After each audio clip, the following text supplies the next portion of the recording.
aja nggak apa-apa jauh ini.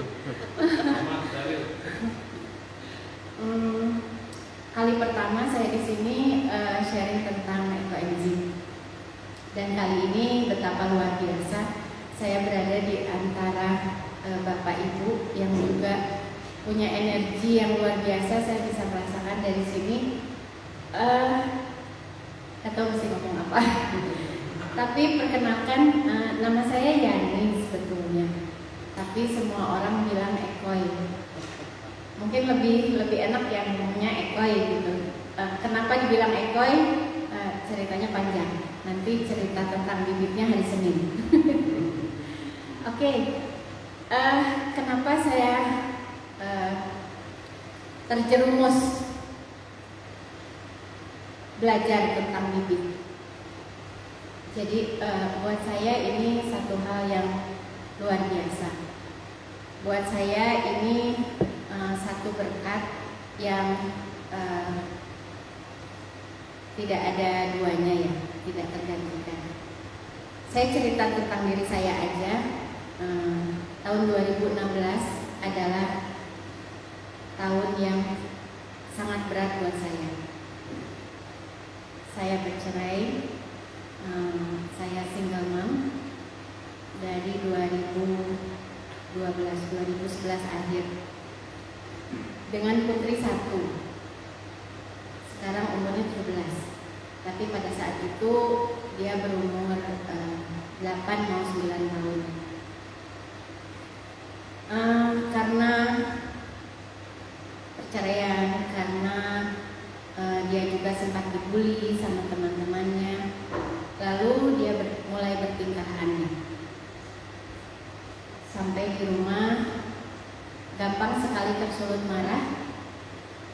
Kalau sudah marah, matanya merah, hidungnya merah, dia teriak sekencangnya, lalu dia lempar-lempar. Badannya 2 kali saya. Kaca di rumah habis, kursi pada patah, badan saya sudah nggak bisa diomong lagi ya, biru di sana sini, cakaran di sana sini. Saya bisa apa? Tidak mau sekolah. Padahal pada saat itu dia harus ujian kenaikan kelas.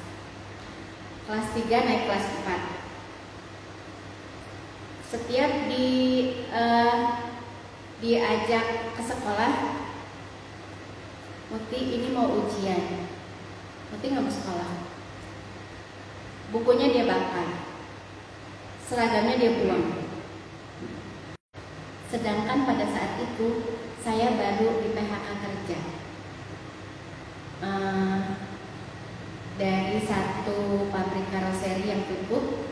Lalu saya kena PHK. Saya nggak punya uang. Lalu saya cari satu lembaga psikolog yang dapat subsidi pemerintah supaya murah. Dapatlah saya di Padasuka, ada Surya Kandi. Di sana ada subsidi pemerintah dan biayanya agak murah. Setelah dites 5 macam tes, dokternya tanya, dari sejak waktu hamilnya bagaimana Bu? Maaf dibilang, saya 14 tahun menikah dan saya mengalami KDRT. Secara verbal, secara psikis, secara fisik, 14 tahun saya mengalami KDRT. Dan ternyata berpengaruh pada pertumbuhan anak saya. Sejak hamil gimana Bu? Waktu melahirkan gimana Bu? Pada saat melahirkan pun kami ribut.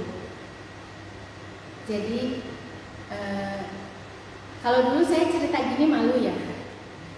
Tapi saat ini saya cerita berharap bahwa Bapak Ibu semua mengambil pelajaran dari pengalaman saya. Nah, dapatlah dari 5 tes ini. Lalu satu hari saya dipanggil sama dokternya, Ibu, saya menemukan sesuatu yang serius di anak Ibu. Anak Ibu cerebral palsy, cacat saraf otak. Jadi saraf anak pada saat itu harusnya 225 cc, tapi anak saya pada saat itu hanya 175 cc. Tidak berkembang baik. Lalu harus gimana dok? Harus terapi seminggu 2 kali dan harus ketemu dengan psikolog 1 bulan 2 kali, minimal 1 bulan 1 kali. Saya langsung pikir, uangnya dari mana? Sekali terapi itu harus paling enggak 150.000, dan sekali ketemu sama psikolog itu 200.000. Saya tidak berpenghasilan. Dalam keadaan terpuruk, dalam keadaan bingung, panik, entah harus apa, karena menurut dokter kalau tidak ditangani secara serius, ini anak jadi psikopat. Itulah saya saat itu. Kemudian bersyukurnya lagi, saya dikelilingi oleh orang-orang yang luar biasa, sahabat-sahabat saya yang maaf dibilang mereka juga berbeda agama. Ayo ikut Diamond Cutter. Apa itu Diamond? Saya ini lagi kekurangan uang, saya lagi butuh uang, kok suruh jualan berlian ya? Dia bilang bukan, pokoknya datang aja dulu. Kemudian saya datang karena nggak enak ya, nggak enak sama sahabat.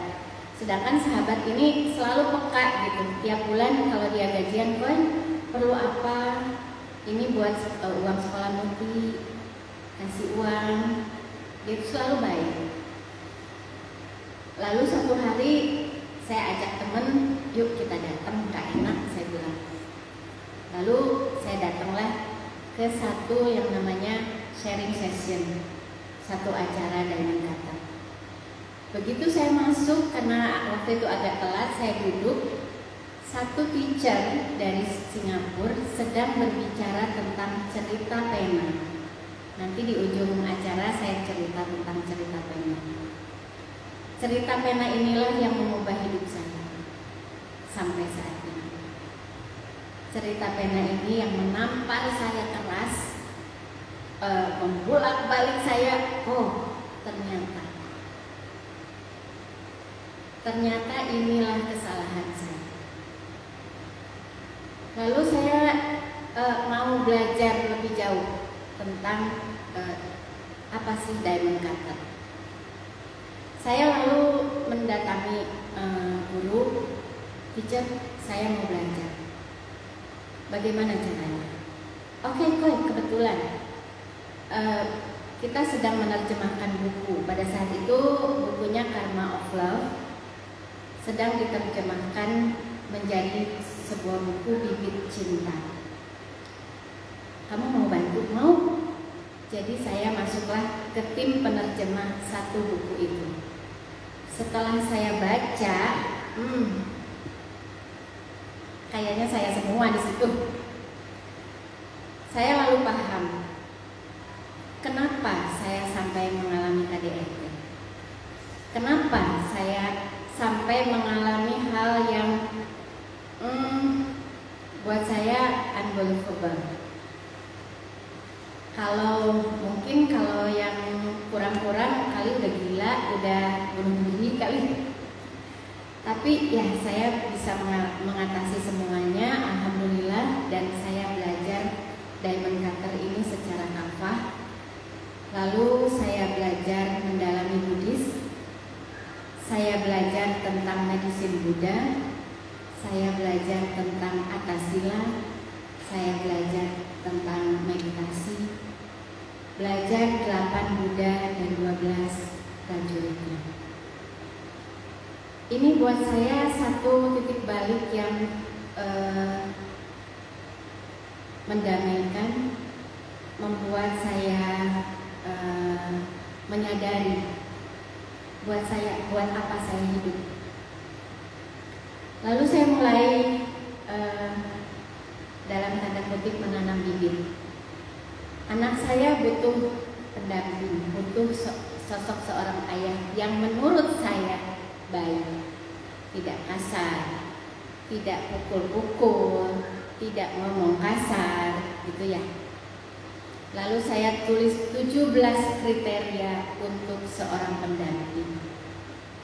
17, banyak ya. 17, ya. Lalu saya tanam bibitnya satu-satu. Tanam bibitnya di mana? Di panti jompo. Karena saya belajar untuk mendapatkan kasih sayang, untuk mendapatkan cinta, saya harus memberinya terlebih dahulu sama orang lain yang membutuhkan. Para oma, para opa di panti jompo kurang kasih sayang, kurang perhatian, kurang cinta. Maka setiap saya ke sana, saya peluk satu oma yang pada saat itu sampai saat ini, kemarin baru ketemu juga. Beliau sakit, penyakitnya banyak. Lalu saya beri perhatian.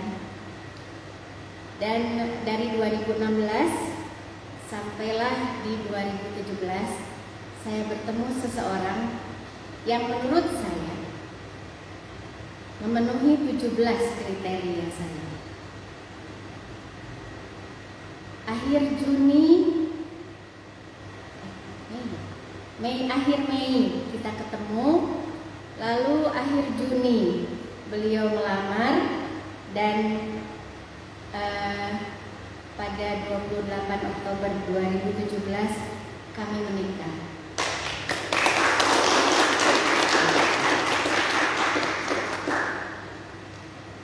Sebelumnya kakaknya sempat panggil saya, "Koi sini, saya mau bicara."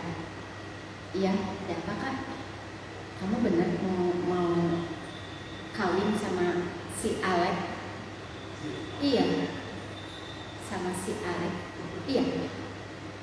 "Tahu kamu si Alek itu gimana?"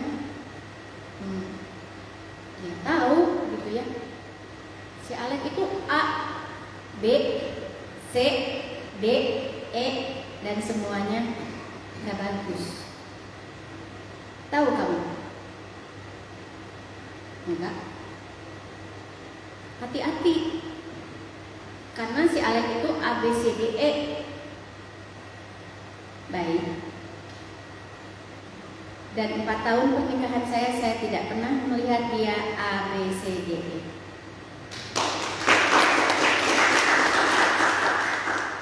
Kenapa?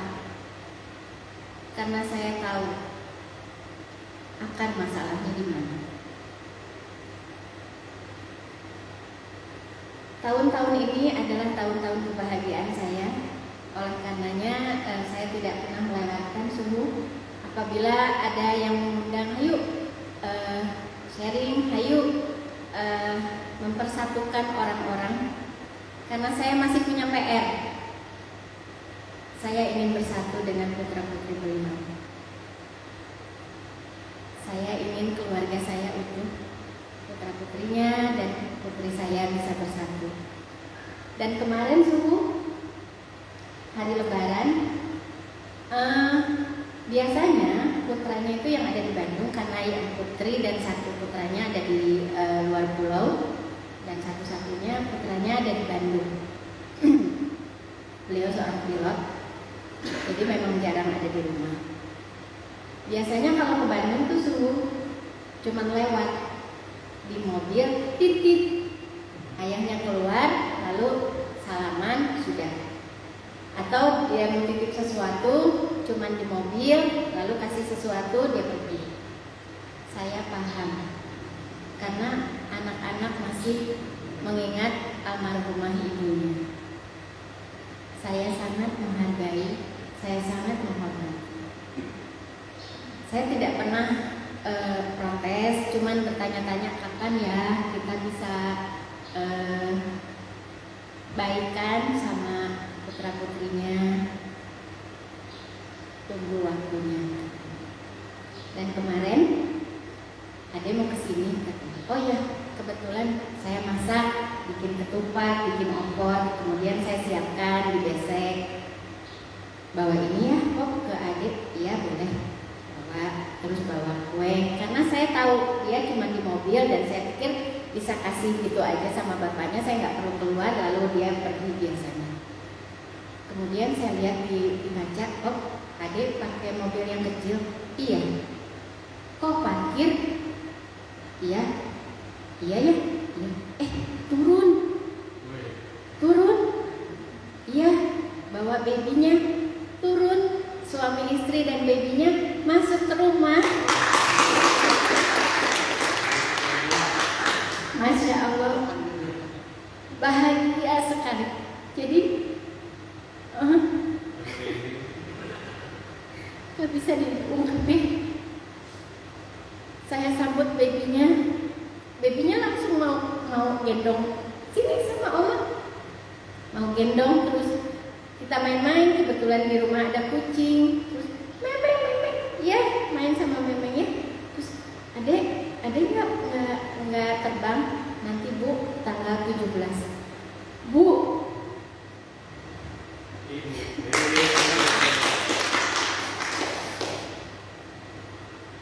tahun ini adalah tahun terbahagia saya.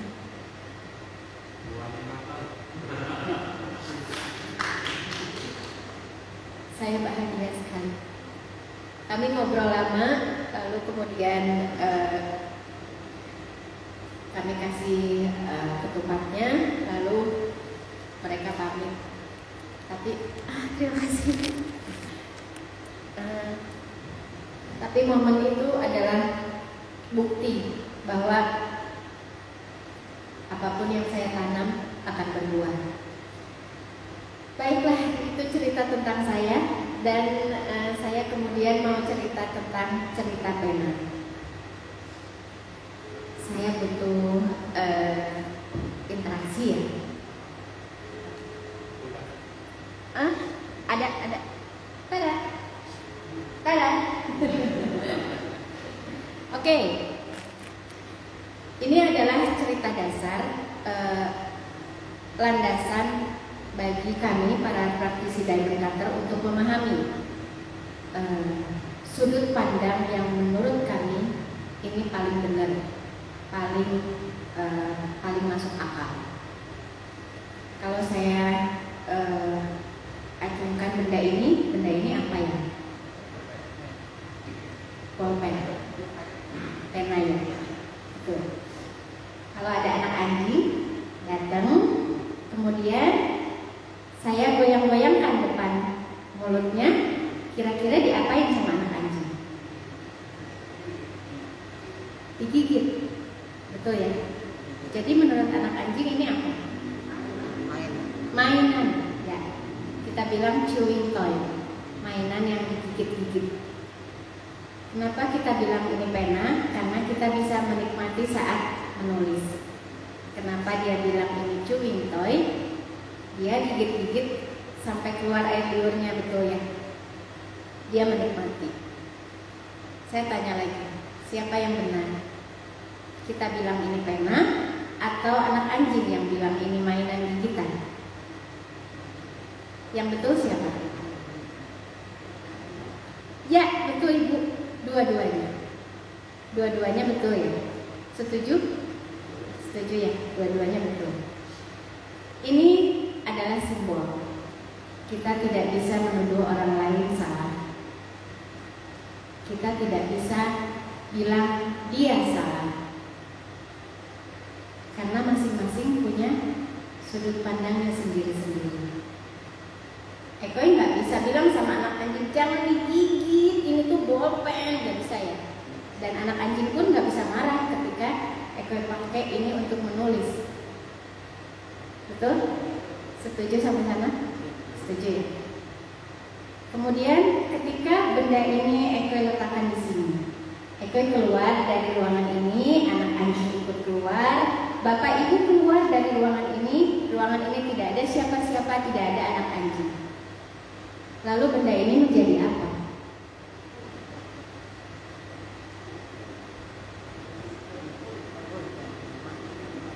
Jadi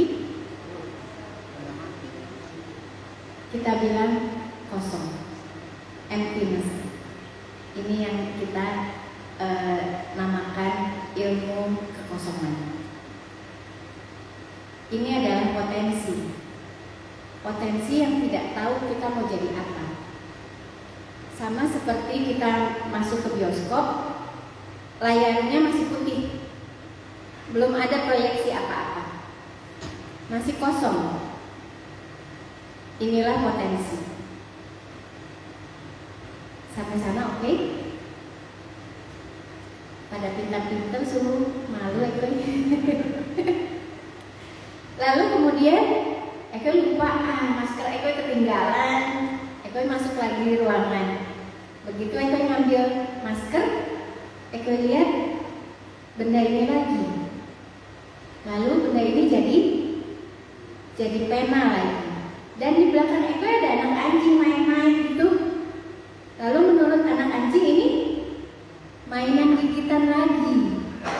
Jadi dalam satu waktu, dalam detik yang sama, benda ini menjadi dua fungsi, menjadi pena dan menjadi mainan gigitan. Oke? Kalau masih bingung nggak apa-apa, nanti boleh tanya. Karena untuk praktisi dan cutter kita harus mendengar cerita pena ini minimal 3000 kali. Jadi jangan aneh. Oke ya. Jadi dalam detik yang sama benda ini menjadi mainan gigitan dan menjadi pena lagi. Sekarang Eko tanya, apakah pena ini bicara sama kita? Aku pena, aku pena, aku pena. Atau kita yang melihat ini sebagai pena? Tangannya dari sini atau dari sini? Dari kita ya, bukan dari pena. Kalau penanya bisa bicara, aku pena, dia akan bicara sama anak anjing.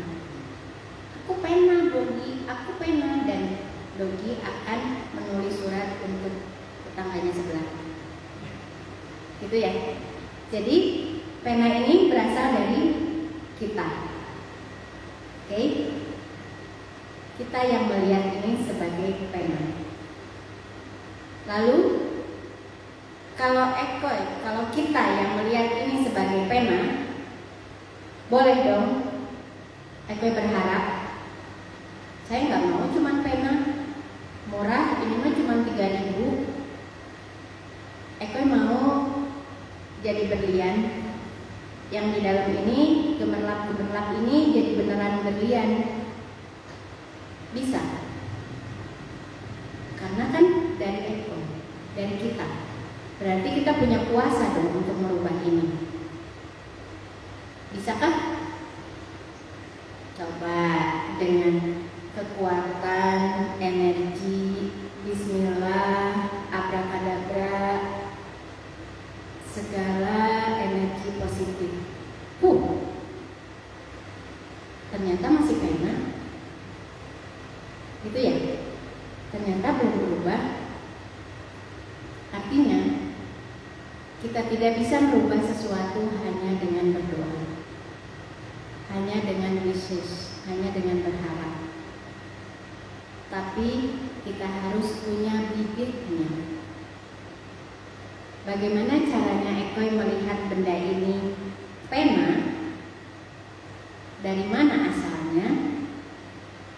Bahwa dulu, boleh pinjam teman seseorang, ibu boleh, maaf, boleh bantu saya butuh tangan ibu. Nah, karena harus tangan orang lain, tidak boleh tangan sendiri. Dulu waktu ibu mau tulis cek 2 miliar, amin Bu. Amin. Ibu mau tulis cek 2 miliar. Ekoy, aku nggak bawa pena. Nih, Ekoy bawa. Pada saat Ekoy memberikannya kepada orang lain yang membutuhkan dan Ekoy lepas, siapa yang melihat? Ekoy dan ibu. Betul ya? tapi yang lebih penting adalah yang memberi. Karena ketika Ekoi lepas, ada sinar kecil yang masuk ke alam bawah sadar Ekoi sebagai bibit pena.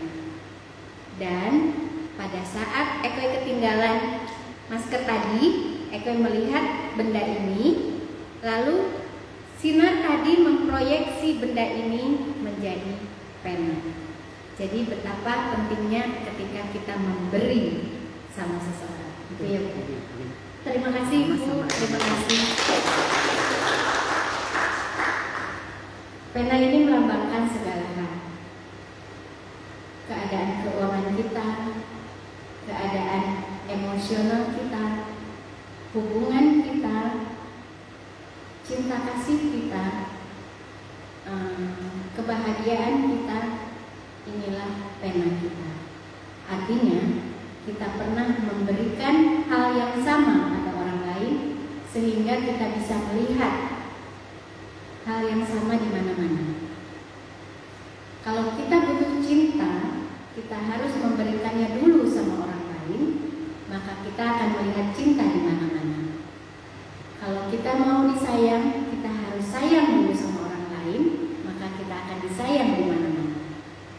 Kalau kita mau uang, kita harus berikan dulu uang sama orang lain, dan kita akan melihat uang di mana-mana. Sampai sana? Ada yang bingung? Maka inilah yang mengubah hidup saya. Pena ini. Kenapa saya sampai kena KDRT? 14 tahun. Karena saya menanam bibitnya. Bagaimana cara menanam bibit? Ada 3 cara. Dengan perbuatan.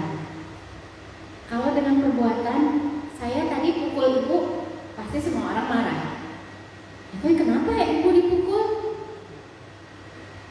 Masih bisa dikontrol sama orang lain dengan perbuatan. Yang kedua adalah dengan perkataan.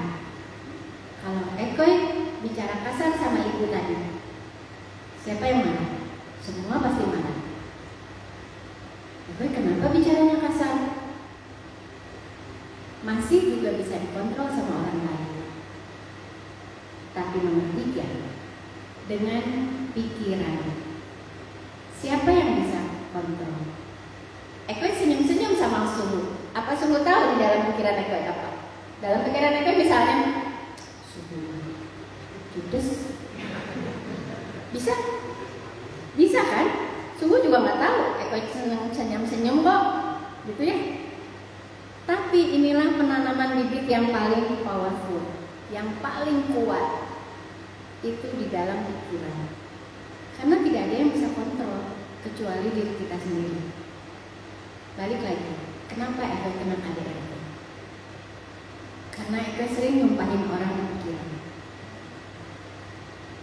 Maaf, kalau suami Ekoi marah, ini Ekoi dulu ya, suami Ekoi marah. Seorang istri, mungkin kalau dulu Ekoi bilang wajar, merasa kesal nyumpahin gitu ya. Punya suami kayak tapi di pikiran ya. Terus akhirnya kebawa keluar. Kalau pikiran kan nggak ada yang bisa stop ya.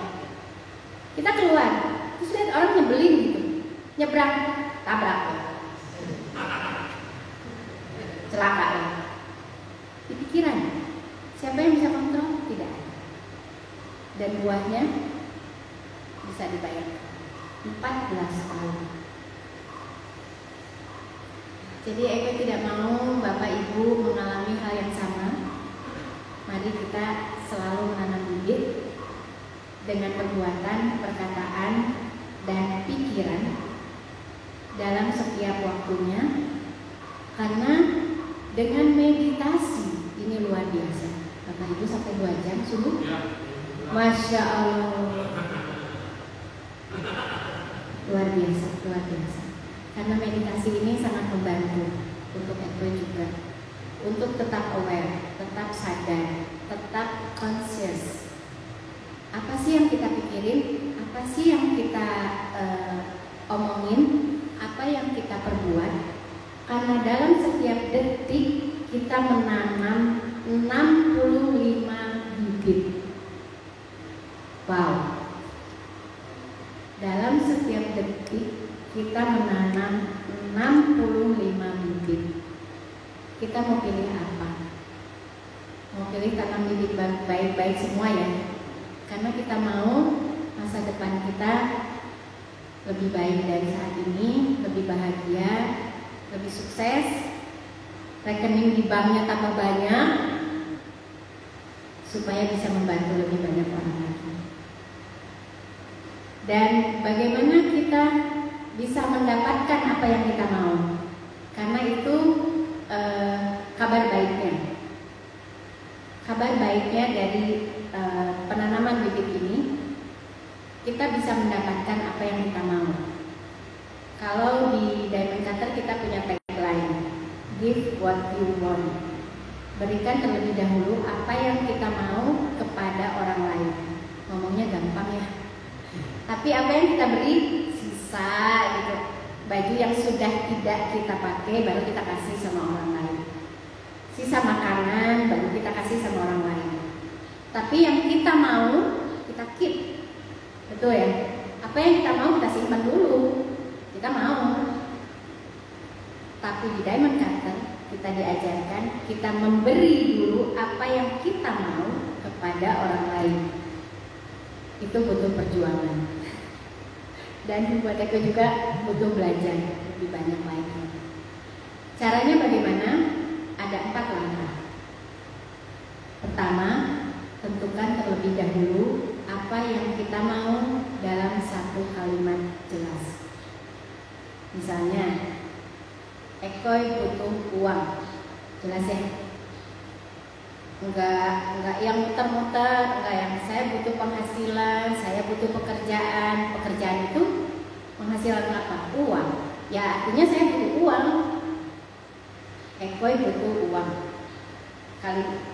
Step nomor 1. Katakan dengan jelas apa yang kita mau dalam satu kalimat lengkap. Ekoy butuh uang. Nomor 2, cari orang lain yang punya keinginan yang sama. Cari orang lain yang juga butuh uang. Itu satu perjuangan ketika Ekoy butuh uang, tapi Ekoy harus cari orang lain yang juga butuh uang. Gitu ya. Jadi cari orang lain yang juga butuh uang. Step nomor 3, bantu dia. Ekoy lagi butuh uang nih, di saku cuma ada 5.000-5.000-nya. Mampukah Ekoy memberi sama orang lain yang juga butuh uang? Itu pertanyaan besar.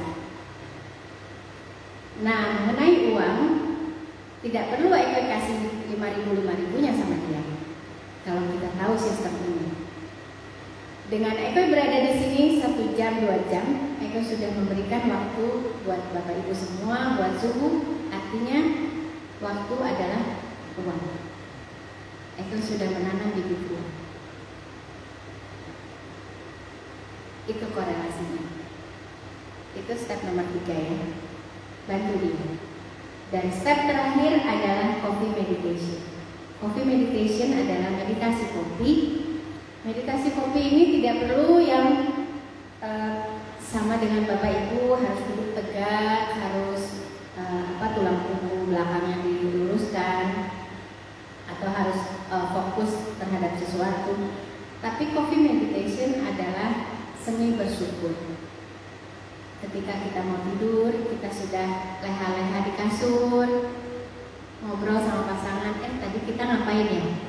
Tadi sharing loh di subuh, rame ya, seneng, banyak Bapak Ibu, bajunya merah-merah, happy semua, wajahnya senyum semua, seneng ya.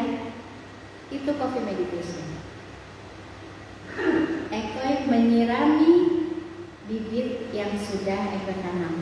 Sama seperti petani pada umumnya, kita menanam bibit juga harus disirami, harus dikasih pupuk, dan itu caranya untuk menyirami dan memberi pupuk dengan bersyukur bahwa kita dimampukan untuk membantu orang lain, kita dimampukan untuk membuat bahagia orang lain. Itulah yang kita bawa tidur. Itu namanya coffee meditation. Itu mungkin ada pertanyaan, silakan. Dengan senang hati nanti Eko bantu. Silakan, ada yang mau bertanya? Silakan untuk masternya dari sini. Ada yang mau bertanya? Malu-malu. Sebetulnya anak saya bisa ini mau tanya. Silakan. Ya. Lagi di bawah. Oh, nggak apa-apa. Undang aja ke atas. Undang ke atas. Jadi yang mau bertanya silakan. Atau mungkin ada yang ada cerita. Ini pertanyaan umum yang mungkin ditanya sama banyak orang. Ada teman saya, dia tuh baik banget, selalu berderma, selalu ramah sama orang, selalu kalau lihat orang susah selalu kasih uang. Tapi kenapa hidupnya selalu ditipu orang ya? Mungkin Bapak Ibu kenal orang begitu? Itu banyak ya. Kenapa ya? Dia kan padahal baik. Nah, itu selalu jadi obrolan kita. Dia padahal baik, dia padahal suka berderma, dia suka nyumbang sana sini, tapi kok hidupnya ditipu orang dulu. Suka ada ya. Dan itu banyak sekali orang tanya sama saya. Kembali lagi, kita tidak tahu apa yang ada di pikirannya. Bisa jadi ketika dia berderma dan apa yang dipikirkannya ketika mau tidur. Misalnya waktu itu jadi ada peristiwa begini. Di perempatan jalan tuh ada yang minta-minta. Jadi ini cerita salah satu praktisi Diamond Kata kita. Di perempatan jalan tuh ada yang minta-minta, lalu dia ngasih uang. Ini buat makan ya, gitu ya, buat makan. Besoknya di perempatan yang sama, dia lihat orang yang sama, ternyata lagi mabok. Apa yang ada di pikirannya? Secara spontan, lalu temennya ini berpikir, wah, duit gua kemarin dipakai buat mabok, gitu ya. Itulah yang akan membunuh bibit baik kita kemarin. Jadi bibit kita yang kemarin itu hangus. Kita cuma bisa menghakimi. Kita cuma, wah, berarti duit gua kemarin tuh dipakai mabok. Nggak akan lagi deh kasih uang sama dia. Dan lebih bahayanya lagi, dia cerita sama orang lain. Jangan kasih dia uang ya. Jangan kasih pengemis itu ya. Dia minta-minta buat mabok. Apakah betul buat mabok? Padahal uangnya itu yang kemarin dia dapat dari teman kita itu, dia lalu pergi ke apotek beli obat warung untuk ibunya yang sakit. Kenapa dia sampai mabok? Dia diracun sama temannya, sesama pengemis. Dia bilang, nih enak. Terus dia minum. Dia mabok. Apakah dia mengharapkan mabok? Tidak. Tapi apakah uang dari kita dipakai mabok? Enggak. Dia butuh uang untuk ibunya yang sakit. Apakah kita tahu sampai sana? Tidak. Pikiran kita cuma bisa menghakimi, pikiran kita cuma bisa menuduh. Padahal itu kita tanam bibit yang sangat-sangat kuat. dan semua itu membakar bibit baik kita. Itu cerita sesama praktisi Diamond Cutter. Tapi banyak juga dari kita, praktisi kita yang mendapat kesuksesan dari sistem ini. Bagaimana dia menganggap seluruh pegawainya juga sahabat dia juga menganggap pegawainya juga keluarga dia bisa menanam bibit sama pegawainya, sama asisten rumah tangganya, dan mereka bisa menuai kesuksesan. Itu kabar baiknya. Jadi Bapak Ibu di sini sudah luar biasa. Nggak kebayang itu meditasi 2 jam. Aduh, sungguh luar biasa. Memang top deh. Nggak ada dua. Deh sungguh. Iya.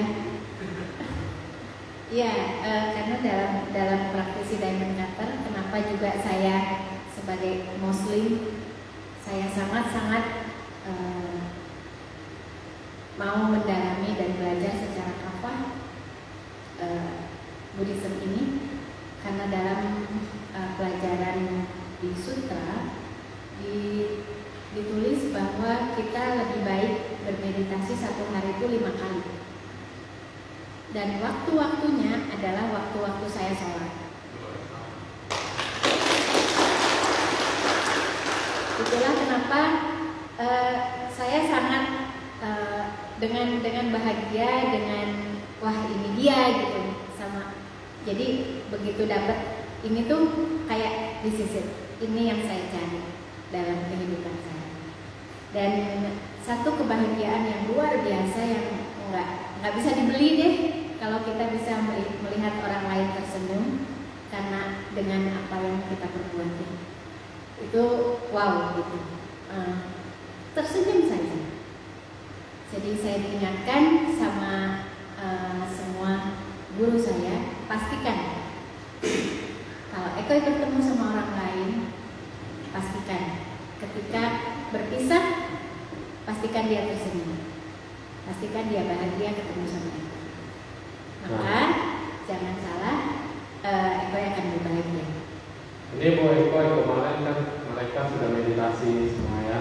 Nah, teknik pelepasan apakah sama dengan Diamond Cutter? Ketika mereka dulu meditasi pelepasan sampai sedih, melihat musuh dimaafkan, dan itu bibitnya gimana? Bu Eko? Itu luar biasa ya. Jadi kalau yang kita pelajari semua dalam keadaan apapun, dalam keadaan meditasi, dalam keadaan keseharian, itu yang menunjang kita ada ribuan bibit baik kita. Eko bisa bicara di sini sekarang, bisa duduk di sini sekarang, ditunjang oleh ribuan bibit baik Eko. Eko kalau nggak punya bibit baik, Eko nggak bisa nyampe sini. Nggak bisa Eko bicara begini, lalu banyak sekali orang yang mendengarkan, sungguh luar biasa. Artinya Eko saat ini sedang panen bibit. Dan tugas Eko apa selanjutnya? Harus tanam lagi, tidak boleh berhenti. Harus tanam lagi, tanam bibit, mendengarkan lagi. Ketika Bapak Ibu bicara, Eko harus mendengarkan juga. Lalu tanam bibit kesempatan lagi, banyak sekali. Nah, pada saat meditasi, pada saat pelepasan, kita sama-sama menyadari kenapa kita menghadapi seseorang yang tidak suka sama kita. Kenapa kita harus memaafkan orang lain? Artinya kita menghadapi seseorang yang dia tuh nggak suka sama kita. Dia tuh misalnya benci sama kita. Dimana kita harus memaafkan dia, gitu kan? Nomor 1 adalah kita punya bibitnya. Dan pada saat pelepasan itu, kita menuai bibit buruk. Dan Bibit buruk ketika terbuka, dia akan pergi dan terbang. Hilang. Maka berbahagialah ketika Bapak Ibu semua mengalami pelepasan yang sesungguhnya. Ketika kita benar-benar, meskipun secara imajinasi, tapi percayalah, energinya akan sampai ke beliau. Energi semesta ini tidak bisa diprediksi. Percayalah, energi memaafkan dari Bapak Ibu semua sampai ke dia. Dia pun akan merasakan. Ketika kita betul-betul memaafkan, menuai bibit buruknya, saya menyadari bahwa saya punya bibit buruk dan biarlah itu terbang, pergi dan hilang. Mari kita tanam bibit sebaliknya. Selalu ramah sama orang lain, selalu tersenyum sama orang lain, agar semua orang juga baik sama kita. Jadi dalam pelepasan itu ada banyak sekali peristiwa yang datang. Itu juga tergantung dari bibit kita. Kenapa Bapak Ibu sampai kuat 2 jam di sana? Butuh ribuan bibit baik. Makanya saya percaya energinya sampai sana. Bapak Ibu menuai bibit keheningan, kedamaian. Kalau kita bilang kristal lake, sungguh ya betul ya. Kita masing-masing punya kristal lake, punya danau kristal yang demikian terjaga selama 2 jam lebih. Dan mari kita tanam bibitnya lagi. Bapak Ibu sedang menuai kristal lake, sedang menuai kedamaian batin, kedamaian danau kristal yang menghasilkan satu energi kehangatan, kebahagiaan yang luar biasa. Dan mari kita tanam lagi. Jagalah kedamaian danau kristal orang lain. Simple. Misalnya, tutup pintu pelan. Jangan brak-brak. Itu akan mengganggu danau kristal orang lain. Ngegeret kursi. Ada satu praktisi diamond cutter kita selalu terganggu. Sedang work from home, tiba-tiba mati lampu. Sedang tidur, ada yang crack, kebangun. Nggak bisa tidur lagi kan? Sedang makan, tiba-tiba kecentrum ini cengek. Aduh, jadi pedas, jadi nggak enak makannya. Ternyata setelah diamati dia apa? Kalau di kantor, dia tuh kalau menggeret kursi nggak pernah diangkat. Jadi selalu digeret itu, gitu kan? Itu kan semua orang terganggu. Semua orang kan pasti melihat. Gara-garanya itu. Lalu dia niatkan, oke, saya akan menjaga kedamaian orang lain. Dengan cara apa? Kalau dia mau pindahin kursi, dia angkat pelan. Kalau dia buka lemari file itu pelan-pelan. Terus dia melihat teman-temannya nggak nengok lagi. Terus dia berbahagia. Oke, berarti orang lain damai. Lalu dia bawa coffee meditation. Setelah itu semuanya lancar. Jadi dari hal-hal kecil Bapak Ibu, mari kita lakukan. Itu mungkin sungguh luar biasa. Jadi di sini kita lihat karakter kita, sifat kita, hal-hal yang kasar harus berubah menjadi lembut, bukan karena sengaja, tapi karena kita menempatkan bahwa dalam diri kita ada danau kristal. Danau ini sangat hening, tenang, dan kemudian ketika kita mengganggu danau kristal orang lain, otomatis danau kristal kita tidak pernah bisa tenang. Nah, contoh lainnya apalagi Bu Ipa tentang danau kristal, mungkin bisa lebih banyak lagi, karena ini hal-hal yang kasar sering banget tanpa kita sadari terjadi. Betul. Ini tuh jadi kenapa Eko juga senang sekali belajar ini karena ini tuh keseharian kita, keseharian apa ya? Bukan hal-hal yang luar biasa, bukan hal-hal yang agamis dan spiritual yang harus belajar secara serius gitu, enggak. Keseharian aja, suatu hal yang simpel, yang sederhana, tapi ternyata menanam bibit yang luar biasa. Jadi kedamaian kristal, danau kristal ini kepunyaan dari semua orang, bukan dari perbuatan saja, tapi dari perkataan. Dari teks di WA, hati-hati. Ketika kita teks WA, apalagi di grup ya, maksud kita bercanda, betul? Suka gitu ya, bercanda.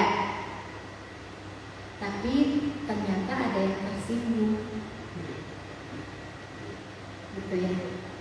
Artinya, wah, saya sudah mengganggu orang lain. Jadi, alangkah lebih baiknya kalau kita mau teks orang lain, tempatkan diri kita jadi pembaca. Kalau kita dapat teks seperti itu, kayaknya happy nggak? Kalau kita dapat baca teks seperti ini, kayaknya kita paham nggak?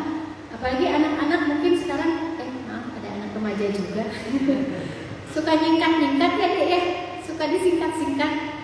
Aduh, itu buat nenek-nenek mah bingung. Aku jadi api. Itu aduh, membutuhkan perjuangan. Jadi mari deh ya, mulai sekarang saya soalnya salah satu korbannya. Tempatkan diri kita jadi orang lain. Switching. Jadi ada istilah di Diamond Cutter, switching. Mengganti nama, papan nama, name tag. Saya jadi ibu, ibu jadi saya. Kalau saya jadi ibu, kira-kira kalau Eko yang ngomong gini, ibu ngerti nggak ya? Gitu ya. Nah, kalau misalnya saya jadi ibu di situ, aduh, pegel di situ, gimana itu, mana 2 jam lagi? Gitu ya. Jadi selalu tempatkan diri kita di tempat orang lain. Kalau kita tidak mau diganggu, jangan mengganggu orang lain. Atau secara keseharian, kita sering pesen Gojek ya, lama nggak datang, di mana ini? Terus si motornya diem aja gitu, nggak maju-maju. Lah ini kan niat enggak? Gitu. Terus dengan ringannya kita cancel. Itu tombol cancel itu luar biasa bahaya. Jangan ya Bapak Ibu, jangan sampai cancel. Itu bikin orang PHP tahu ya? Apa aja aku tahu. Harapan palsu. Ya, itu adalah bibit kita ditipu orang. Itu bibit orang lain tidak mau komitmen sama kita. Jadi jangan aneh, karena misalnya kita nggak tahu si supir Gojek itu ngapain gitu kan, nggak pergi-pergi. Siapa tahu dia lagi sakit perut di toilet gitu, terus dalam hatinya, waduh ada orderan tapi tunggu dulu gitu kan. Nah, ini berjalan kita, pikiran buruk kita, pikiran tuduhan-tuduhan di sini jalan. Itulah penanaman bibit buruk yang luar biasa. Terus ditambah lagi dengan cancel. Apa jadinya? Jadi ketika si driver Gojek dapat orderan gitu kan, seneng ya, bahagia ya. Terus dia mau pergi, ya di cancel. Apa rasanya? Masih penting kalau udah sampai di restoran dia harus bayar dulu. Ya. Dan terus di cancel. Jadi Apalagi? dia. Apalagi? Apalagi yang haram. Kasihan. Kasihan sekali ya. Jadi selalu tempatkan diri kita di posisi orang lain. Itu mungkin salah satu kunci menjaga danau kristal kita tetap damai, tetap tetap tenang gitu. Karena katanya kalau air tidak beriak itu justru tanda dalam ya. Ya itulah. Jadi makin kita berilmu, makin kita belajar banyak, makin terjaga kristal kita, tidak usah jadi beriak-riak. Karena kita juga tidak mau. Dan jangan salah, ketika kristal kita terganggu, misalnya, misalnya gini, Eko lagi bicara, misalnya salah satu dari ibu tiba-tiba keluar, padahal mau ke toilet ya, tapi Eko merasa, mungkin ada omongan Eko yang salah ya, mungkin Eko ngomongnya menyinggung ya sampai dia pergi misalnya.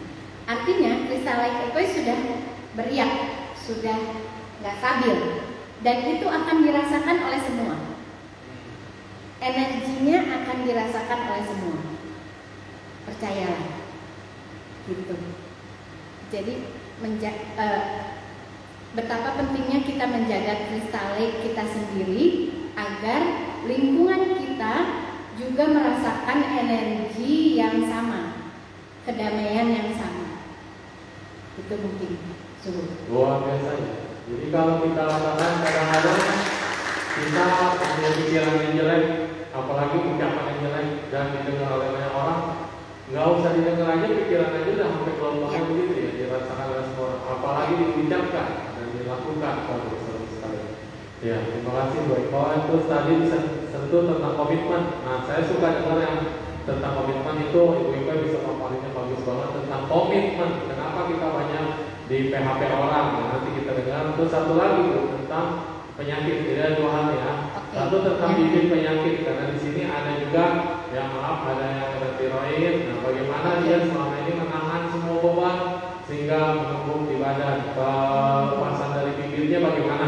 Terima kasih. Dua hal, komitmen dan penyakit. Baiklah. Komitmen. Komitmen itu apa sih? Janji ya. Janji. Janji itu sama siapa? Kalau kita ngomong janji, yang dengar siapa? Kita sendiri. Artinya kalau kita mengingkari janji sama orang lain, kita mengingkari sama diri kita sendiri. Yang kena bukan dia, tapi kita. Itu pertama. Saya ngomong sama anak saya, "Ma, beliin itu dong, beliin susu ultra." Ya nanti. Tuh ya. Entah nggak? Ya nanti. Yang ngomong ya nanti saya. Yang dengar saya. Terus Eko tidak membeli susu ultra. Yang mengingkari saya. Jadi yang kena karmanya saya. Jangan tuduh orang lain. Ketika kita ditipu orang, ketika kita melihat orang lain yang tidak komit. Ketika misalnya Gojek, Bu tunggu 10 menit, setengah jam gak datang-datang. Nah saya diminta beli susu ultra aja iya, terus gak dibeliin. Itu akibat-akibatnya. Kita akan melihat lingkungan yang tidak komitmen juga. Ketika kita sendiri tidak komitmen, tidak memenuhi janji. Hal yang jarang kita sadari, bibit komitmen suku.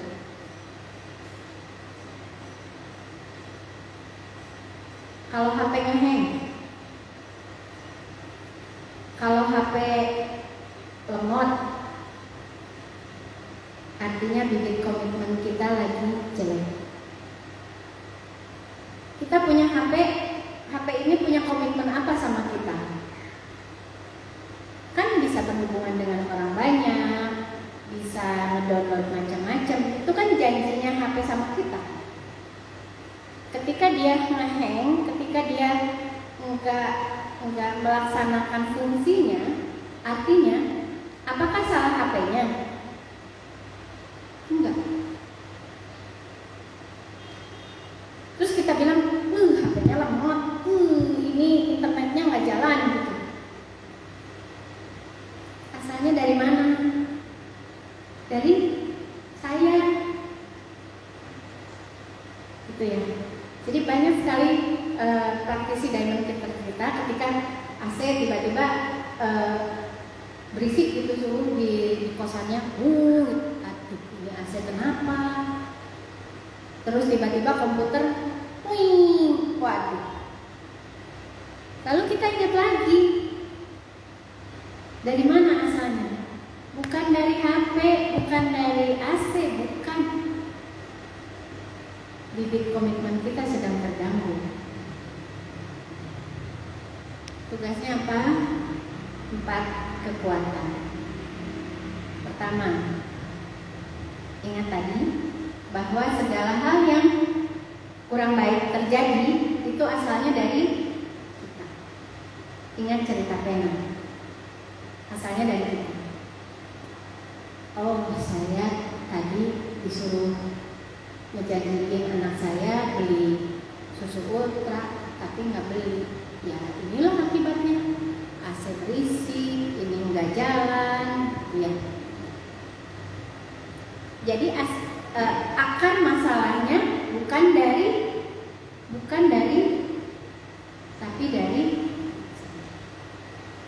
Oke, nomor 2, stop. Oke, saya mau nanti ke depan mau memenuhi segala komitmen kecil mau saya penuhi. Itu langkah kedua, stop. Langkah ketiga adalah berkomitmen bahwa saya sehari ini mau memenuhi janji anak saya. Mungkin tadi minta sutra ya, bentar ya, mau beli ya. Yang nomor 4, tanam bibit sebaliknya. Kita janji sama orang, kita janji sama diri sendiri, kita penuhi. Tanam bibit komitmen dengan baik. Dapat resep dari dokter, habisin ya. Iya dokter, habisin nggak obatnya?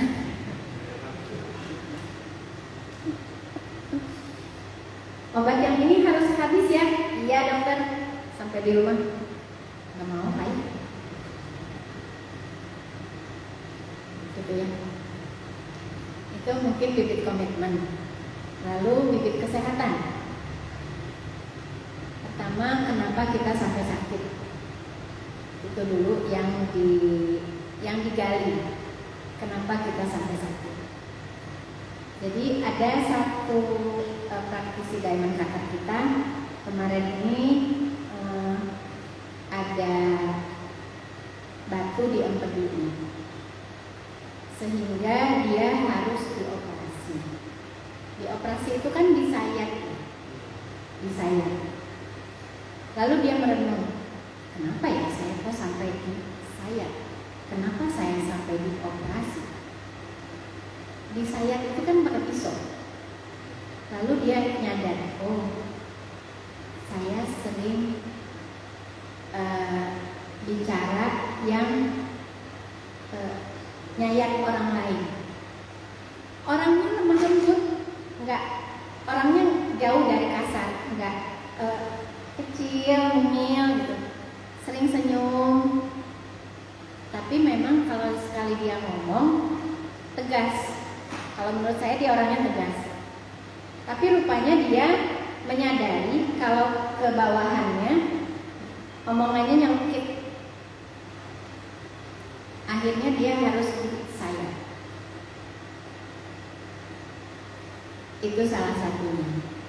Lalu dia kemudian menanam kebalikannya. Dia waktu di OSG ada 5 batu yang harus diangkat, dan salah satu batunya menyumbat saluran empedu, jadi ada di tengah-tengah. Jadi itu yang bahaya. Artinya si salurannya nggak lancar. Sampai dia ke Singapura mau dioperasinya karena adanya di saluran itu. Di sini angkat tangan, berangkatlah ke Singapura. Di Singapura dia satu kamar dengan orang Thailand. Dia nggak ngerti bahasa Thailand, dan orang Thailand ini nggak ngerti bahasa Inggris.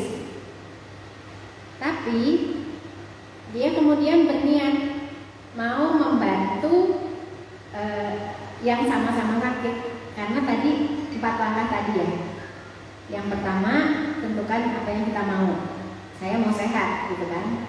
Lalu cari orang lain yang juga sakit, sebelah kan sakit.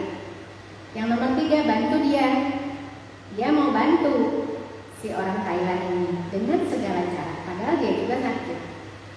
Lalu dia dapat kue apa? Mau makan ya kue? Terus Thailandnya senyum gitu, terus enggak gitu. Terus dia mencoba bikin komunikasi dengan orang Thailand semampu dia. Terus malam dia bawa coffee meditation, kemudian dia doakan betul-betul bahwa si yang sebelah ini sembuh. 2-3 hari kemudian temennya orang Thailand ini pulang, sudah sembuh. Betapa dia bahagia. Bukan iri ya, bukan iri. Biasanya kalau orang sebelah bilang, ya gue kapan gitu ya, kok yang udah pulang kok saya belum, itu bibitnya iri. Kalau kita, oh bahagia dia pulang, wah alhamdulillah gitu kan, dia senang pulang.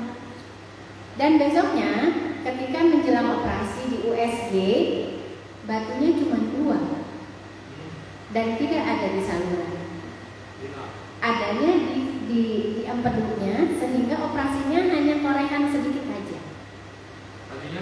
Tadinya 5. Hanya torehan kecil, lalu batunya diambil. Cuman 2 hari setelah operasi dia bisa pulang. Itulah kekuatan ini. Jadi itu kisah nyata yang dialami sesama Diamond Cutter, dan ada banyak sekali cerita, terutama cerita kemarin yang kena COVID. Yang kena COVID pun begitu.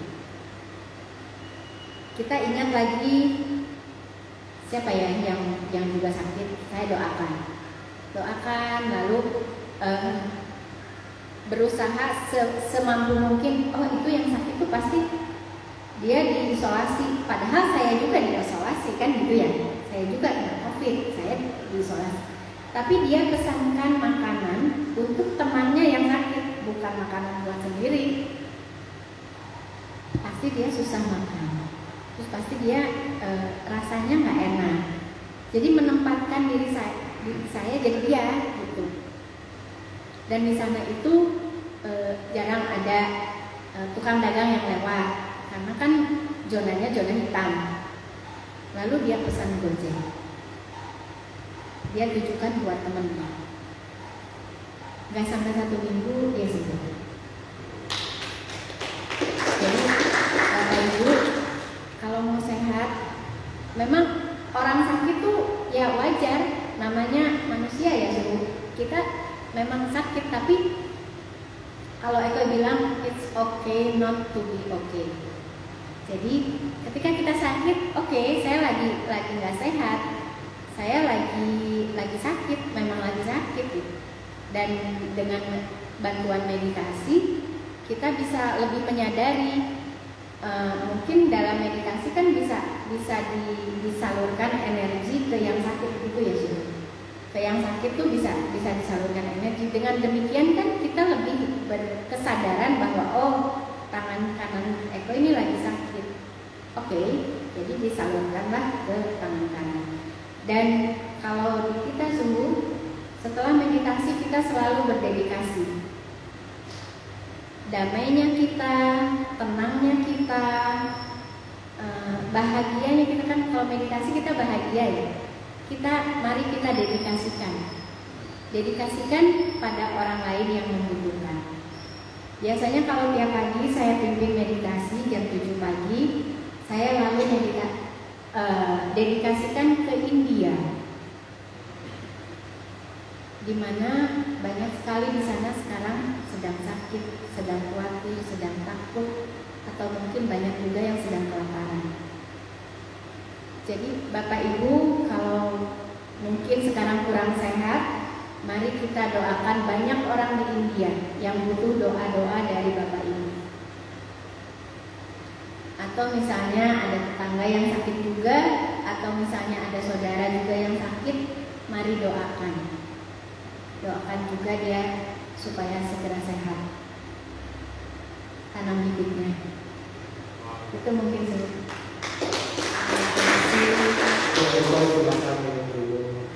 Nggak apa-apa. Jadi ada lagi yang mau bertanya, silakan, mumpung ada di sini ya. Silakan. Dan masalah-masalah apapun tentang wanita, karena Sultan nggak bisa jawab tentang persoalan wanita, mumpung pembicaranya wanita, silakan jangan malu-malu ya. Di sini bicara tentang bibit. Kenapa begini? Kenapa begitu? Kenapa begini? Kenapa begitu? Nah, silakan ditanya apa aja, silakan jangan malu-malu. Silakan yang mau bertanya. Ada? Saya waktu itu bicara tentang mencari jodoh, ya, suruh mencari jodoh, sama seperti waktu saya 2016 saya mulai cari jodoh dan 17 kriteria saya tulis. Jangan salah bahwa kita juga bisa merubah suami, bisa merubah pasangan. Buat bapak-bapak bisa merubah para istri, dan buat ibu-ibu bisa merubah suami. Misalnya suaminya suka marah-marah, suaminya pelit, gitu ya. Kita bisa merubah dengan kekuatan bibir. Kenapa kita bisa melihat pasangan yang marah-marah? Artinya, waduh, terima kasih sungguh. Artinya asalnya dari kita. Jadi yang suka marah-marah siapa? Kita. Bukan suami ya. Suami itu hanya perantara. Hanya perantara bibit buruk kita berdua. Ketika bibit buruk berbuah, terbuka dan terbang, hilang. Maka kalau kita mau melihat lingkungan kita yang ramah, yang baik, kitanya dulu yang harus baik. Kitanya dulu yang harus somea teh apa bahasa Sunda teh ramah, ya, ramah, murah senyum sama orang lain. Maka percayalah, nanti kita akan melihat suami kita berubah. Kita akan melihat istri kita nggak marah-marah lagi. Jadi bukan hanya mencari jodoh, tapi kita juga bisa merubah pasangan kita. Kenapa di panti jompo? Jadi di Diamond Cutter selalu menyarankan untuk menanam bibit harmonis itu di panti jompo. Cuman sayangnya sekarang lagi COVID, jadi banyak panti jompo yang membatasi. Hanya mereka menerima orang-orang yang kenal aja. Biasanya ngapain aja itu? Biasanya ngapain? Oh, oke. Ketika ke panti jompo, kita cari satu orang rumah atau opa. Kalau dulu saya zaman kuliah, zaman SMA, ke panti-panti itu buat murah-murah, menghibur mereka gitu ya. Wah, rame-rame, nyanyi-nyanyi, kasih donasi, sudah pulang. Happy pada saat itu. Tapi ketika mau tidur nggak dibawa. Mau tidur mikir lagi, besok tagihan belum bayar motor, besok listrik belum dibayar, besok tagihan utang gimana? Si itu belum bayar tuh, harusnya mah udah bayar, kan bisa buat bayar tagihan motor tuh. Wah, itulah yang ditabung ketika kita mau tidur. Alam bawah sadar kita terbuka, dan saat itulah hal-hal yang kita pikirkan terakhir itu yang kita tabung. Itu yang kedua. Tapi ketika tahu sistem ini, Eko datang ke panti jompo dengan niat, saya mau memberikan cinta, saya mau memberikan perhatian, saya mau memberikan kehangatan sama seseorang yang saya anggap ibu saya. Lalu saya datang ke sana, saya ketemu hanya pada satu orang. Kalau bisa intens sama satu orang. Saya temani dia paling sedikit 1 jam setiap minggu. Ketemu dia, Oma apa kabar? Sehat? Ini sakit, waduh kepalanya sakit sih. Dipijitin. Enak Oma? Enak. Ini belasnya sakit ya. Dipijitin. Oma, udah makan apa tadi siang? Makan itu ayamnya keras. Iya nanti dibawain ya ayamnya empuk. Iya mau. Ayamnya abon aja jadinya gampang. Ya nanti dibawain abon ayam ya. Dipijitin. 1 jam. Setelah itu, Oma nanti minggu depan ke sini lagi ya. Oma mau apa? Mau abon ayam ya. Nanti dibawain ya. Udah. Pulang, bawa coffee meditation. Oh tadi si Oma udah dipijitin enak. Terus pulangnya Eko peluk, dianya ketawa, kangen. Iya nanti minggu depan Eko kesini lagi ya. Iya sini lagi ya, bawa abon ayam. Iya nanti bawa abon ayam. Kan kalau udah sepuh udah kayak anak kecil ya. Ya. Jadi hibur dia, berikan cinta dengan sepenuh bahagia kita. Dan pulangnya ketika mau tidur bawa coffee meditation. Itulah yang Eko lakukan berapa tahun ini ya, dari 2016 sampai kemarin terakhir sebelum lebaran ya, kita ketemu Ambu. Kita bilang Ambu kayak ibu sendiri, penyakitnya banyak, jantung, ginjal. Jadi kalau datang selalu mengeluh tentang penyakitnya. Ketika dia mengeluh, ya kitanya nggak usah ilfeel gitu, bahwa dia apapun yang kita terima ya itu bibit kita. Artinya kita masih ada bibit mengeluh gitu. Ketika orang lain mengeluh, oh ya saya masih ada bibitnya nih mengeluhnya, sudah terima aja, dengarkan. Itu yang kita lakukan di panti. Ya silakan. Kedepannya ini ambil mic yang live bisa dengar. Ini ada satu. Mana? Oh ini. Oh ini. Oke. Ya.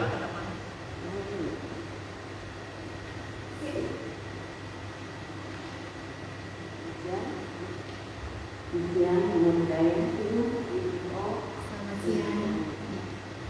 Begini, saya ada rekan SD, rekan SD. Dekat ke kamera sini. Nggak nyampe. Enggak. Sampai kan? Rekan saya SD, dia suka curhat. Iya. Berumah tangga sudah 20 tahun, tapi itu sang suami selalu cemburu. Udah cemburu sampai disangka selingkuh. Kalau pas telepon, waktu masak atau cuci, ya pastinya diambil dong. Waktu telepon, curiga terus, sampai sumpah, yang namanya sumpah kemana-mana. Lu ke pacar kemana-mana udah sumpah. Masih tak.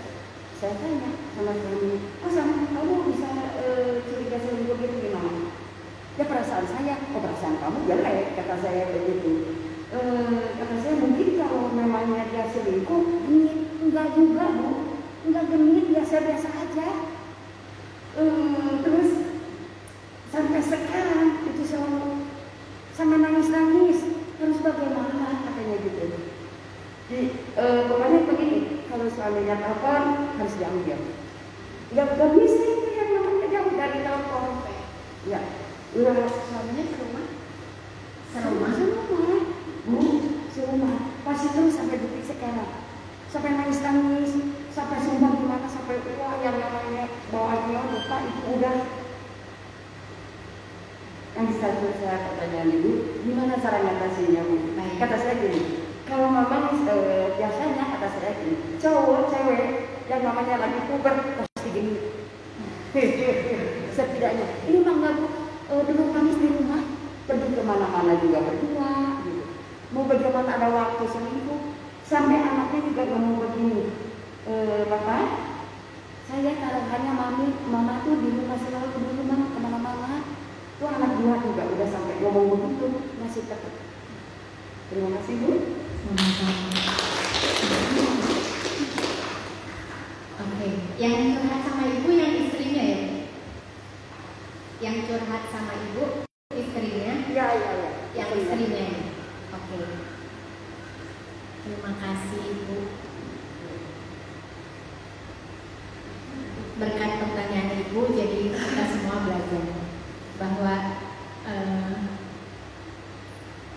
kalau dari sisi istrinya, kenapa dia bisa melihat suaminya selalu curiga gitu ya?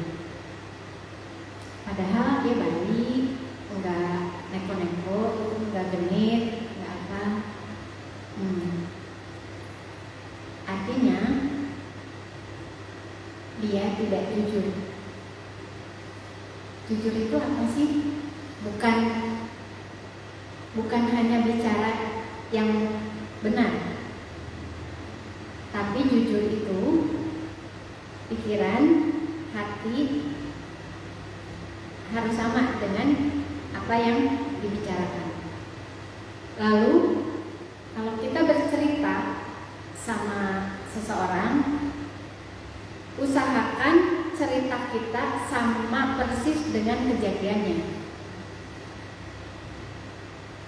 Jadi bayangkan misalnya gini, suami saya nggak ada di sini misalnya, terus saya pulang, suami saya tanya, gimana tadi di vihara?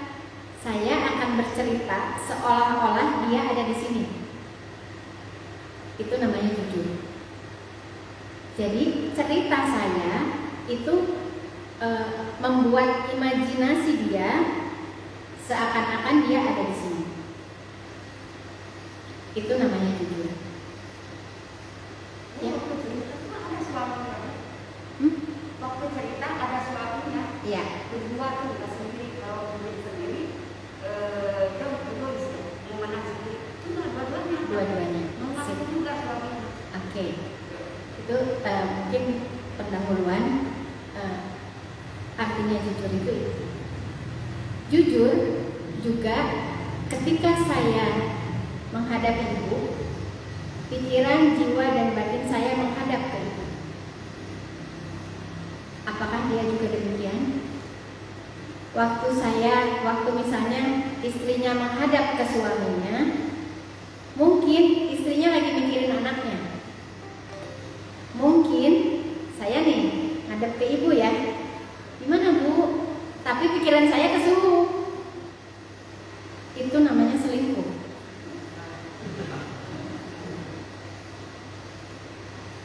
Jadi itu bibit-bibit selingkuh.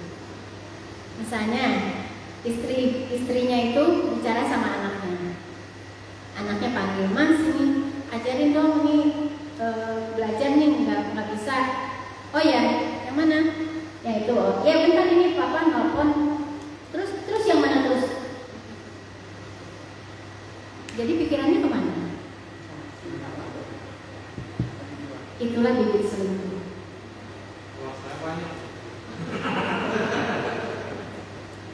Makanya kita di Diamond Cutter tidak disarankan untuk multitasking. Kalau misalnya, Mah, sini, ini lagi belajar. Bentar ya, 5 menit aja. Mama akan bilang sama papa supaya papa tahu mama lagi mau ngajarin kamu. Tunggu. Hadapi dulu. Saya telepon dulu ya, bentar ya, ini lagi sama anak mau ngajarin. Oke? Stop. Tutup. Balik ke anak. Itu pertama. Lalu kita belajar tentang invisible partner. Apa itu invisible partner? Ini untuk menangkal kecurigaan, menangkal kecemburuan, dan ini adalah bibit setia yang paling powerful. Namanya invisible partner. Mungkin mungkin suatu saat saya tidak didampingi suami, tapi suami saya masuk ke saku saya. Kemanapun saya pergi, dimanapun saya, ke kamar mandi sekalipun, suami saya ada di saku saya. Apakah dia akan suka kalau saya memikirkan orang lain? Tidak. Apakah dia akan suka kalau saya bicara genit sama orang lain? Tidak. Bayangkan suami selalu ada di saku saya. Itulah cara menanam bibit setia. Jadi bisa disarankan sama istrinya, jangan cuman perkataan, perbuatan memang nggak genit.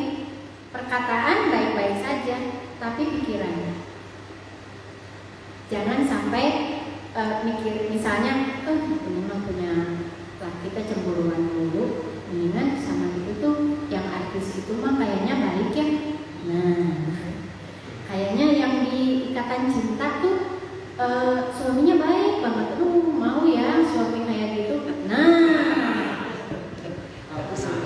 aduh itu. Apakah suaminya suka dibanding-bandingkan meskipun di pikiran?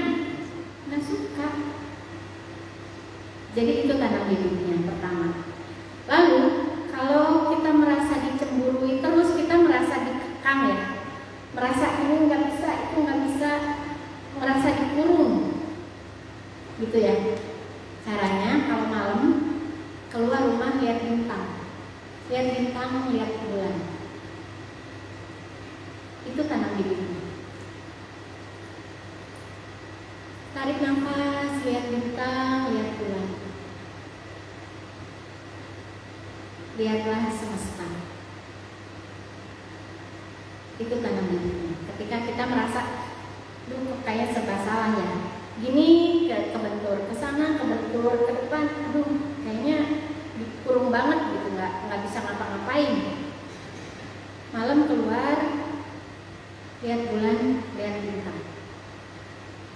Tarik nafas.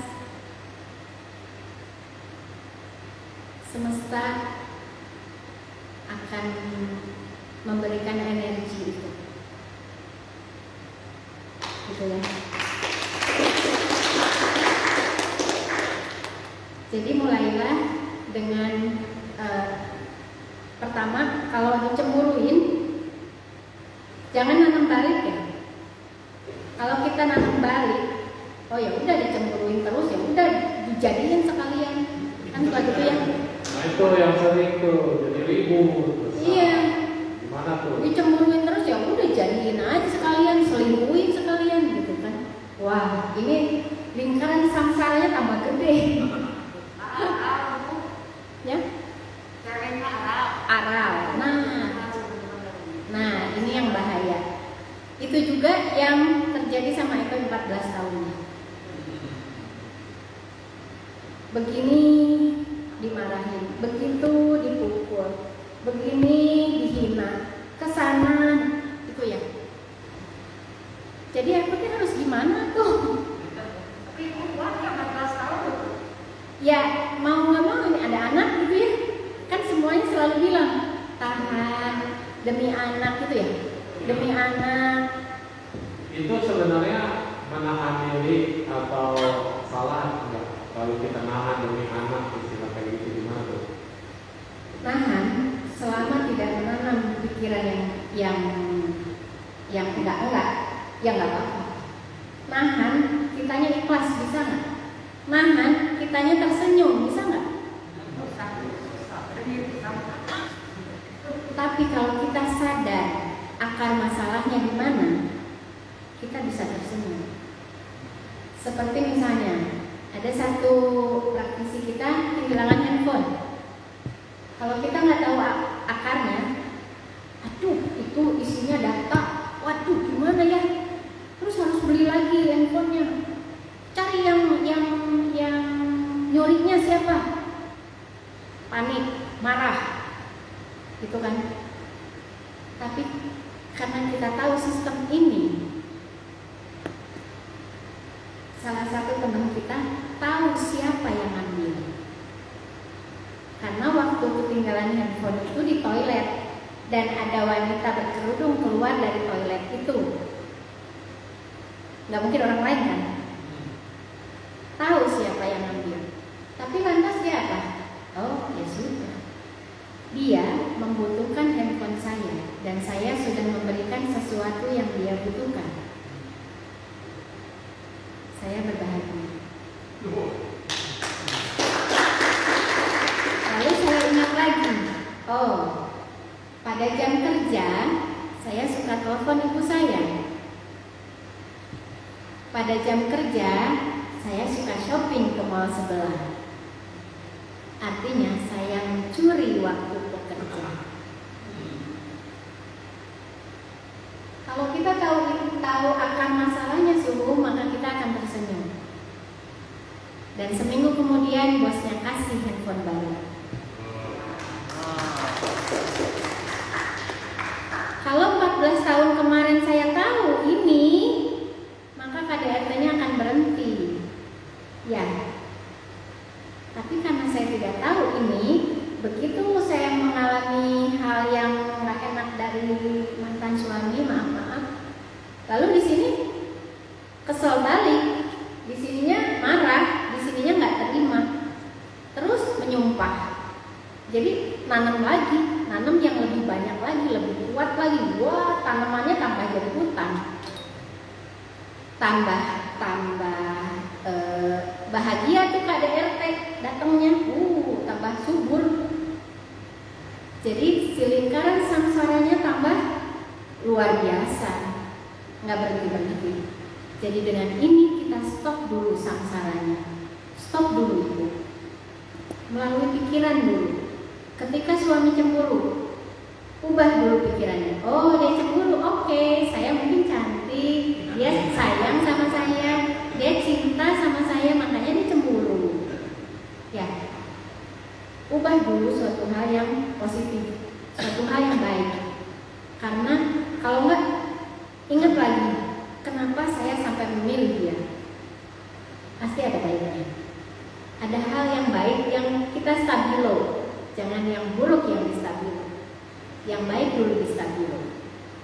Dia itu biarpun cemburuan, dia itu tanggung jawab, dia itu sayang sama anak-anak, dia itu mendampingi saya sampai puluhan tahun.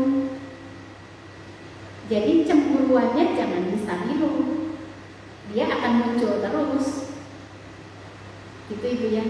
Jadi boleh disarankan sama temennya supaya stop dulu lingkaran samsaranya, menyadari bahwa saya punya bibitnya, yuk kita tanam bibit sebaliknya. Bawa suaminya di dalam sakunya, meskipun dalam pikiran. Kan dalam saku tuh invisible ya, nggak kelihatan, cuman bayangan. Nah bayangannya masuk ke pikiran, berarti dia juga bisa baca pikiran kita, gitu kan? Si suaminya bisa masuk ke pikiran kita dan dia bisa baca pikiran kita. Kalau kita mikirin mantan, gitu, mikirin orang lain, ya suami pasti marah di sini, gitu. Nah ini kebetulan meditasi kita awal-awal baru masuk itu kita bayangin tentang spiritual, tidak ada. Nah nanti mungkin buat yang teknik buat suami istri, bayangin suaminya ada di dada. Ya. Terus partner ini juga powerful, suruh. Ketika misalnya anak kita malas misalnya bangun paginya susah, terus suruh bantu-bantu, nggak mau gitu. Bawa jadi invisible partner kita. Ketika kita bangun pagi, bayangin anak kita juga ikut bangun pagi di pinggir. Ketika kita nyapu, di pinggir ini ada anak kita ikut nyapu. Senang ya? Energi itu akan dirasakan sama dia. Ya, kamu silakan.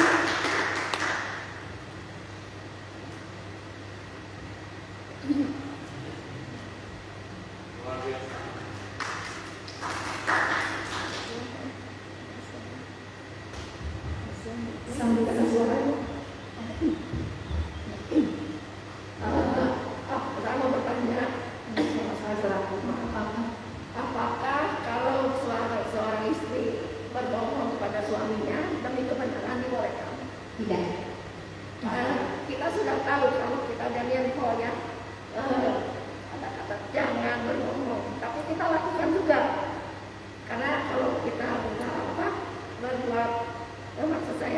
mereka terus terang jujur, malam-malam aja di petekan. Jadi ada penyesalan. Tak usah jangan ngomong kan, gitu. Dengan jangan ngomong. Jangan ngomong. Jadi gimana solusinya? Oke. Karena akan jadi ganjalan hati. Ya. Paham. Terima kasih. Oke. Apakah berbohong dibolehkan? Tidak. Saya jawab dengan tegas, tidak. Karena berbohong ini menanam bibit yang luar biasa buruk. Tapi yang paling penting adalah kenapa kita harus berbohong? Kenapa kita sampai harus berbohong? Kenapa kita ada di posisi yang dalam tanda kutip terjepit dan harus berbohong? Itu yang harus diberesin. Mungkin suatu saat dulu, mungkin ya, ibu pernah yang misalnya ke anak, ayo belajar, nanti kalau nggak belajar kamu nggak lulus. Apa perasaan anak? Mau bangun belajar, tapi dia nggak suka. Tapi kata ibu, nanti kalau nggak belajar nggak lulus. Artinya menempatkan seseorang di posisi yang serba salah, terjepit, yang belajar nggak suka, nggak belajar nanti takut nggak lulus. Kata ibu nanti nggak lulus. Apalagi doa ibu mah suka mustajab katanya ya. Jadi sadarilah bahwa kita punya bibitnya di posisi itu. Jadi halnya, masalahnya bukan berbohongnya, tapi posisi kita yang memaksa kita untuk berbohong. Kenapa kita nggak bisa jujur sama suami, meskipun hal yang buruk sekalipun? Ya, hal itulah yang harus kita benahi. Kenapa kita nggak bisa terbuka sama suami?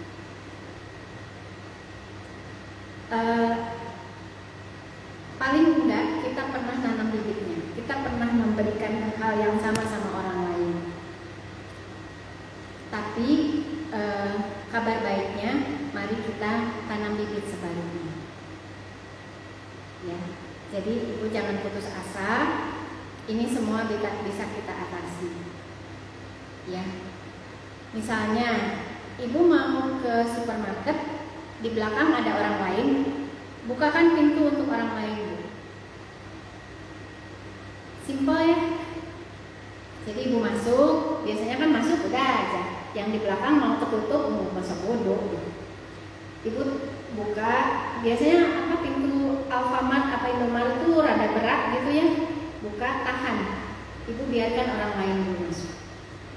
Baru tutup. Dan orang itu akan tersenyum sama ibu. Ibu sudah mendapatkan bibit kelancaran, bibit memudahkan jalan orang lain. Senyuman itu ibu bawa ketika mau tidur. Itu tanam bibit kelancaran, tanam bibit melancarkan jalan orang lain, supaya ibu tidak stuck sama jalan ibu. Kalau ibu berkendaraan, pencet rem, biarkan orang lain lewat dulu. Kalau dulu mah kan kalau ada yang nyalip gitu kitanya ngambek ya, kurang ajar, belum. Iya. Wah, sembalap sembadung seraya. Gitu ya. Sekarang injak rem dengan bahagia, senyum. Oke, dia bisa sampai duluan, dia bisa lancar jalannya, nyampe di tempat dengan segera, dan kita bisa tersenyum. Itu tanam bibit kelancaran, tanam bibit melowongkan jalan orang lain, supaya kita juga tidak terhimpit dan kita juga dibebaskan jalan kita. Kita nggak ada beban, nggak ada hambatan untuk bicara yang sejujurnya sama suami. Karena orang terdekat kita akan merasakan energi yang kita rasakan. Kalau ibu merasakan takut bicara jujur, rasa takut ini akan dirasakan sama suami. Jadi energinya suami ini akan merasakan. Jadi akhirnya si suami ngomong, ada apa nih? Sebelum ibu bicara, ini ada apa nih? Karena suami adalah pasangan yang terdekat, yang tahu sama kita, juga sama anak-anak. Apalagi seorang ibu ya.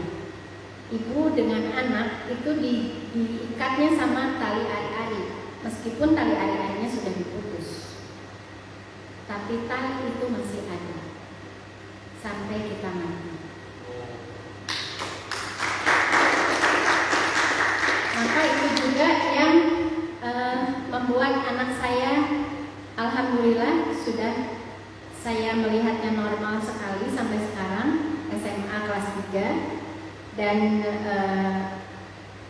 angka TOEFL-nya kemarin 800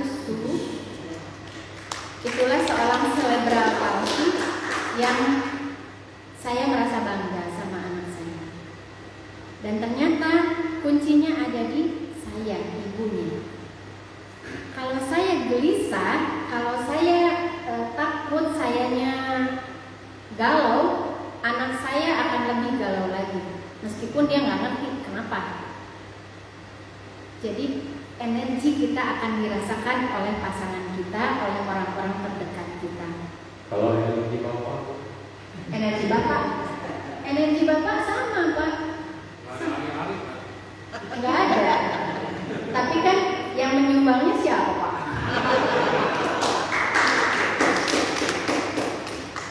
Adanya anak itu kan karena ada berdua Pak.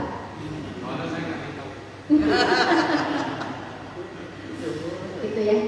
Jadi parents, namanya parents itu partner.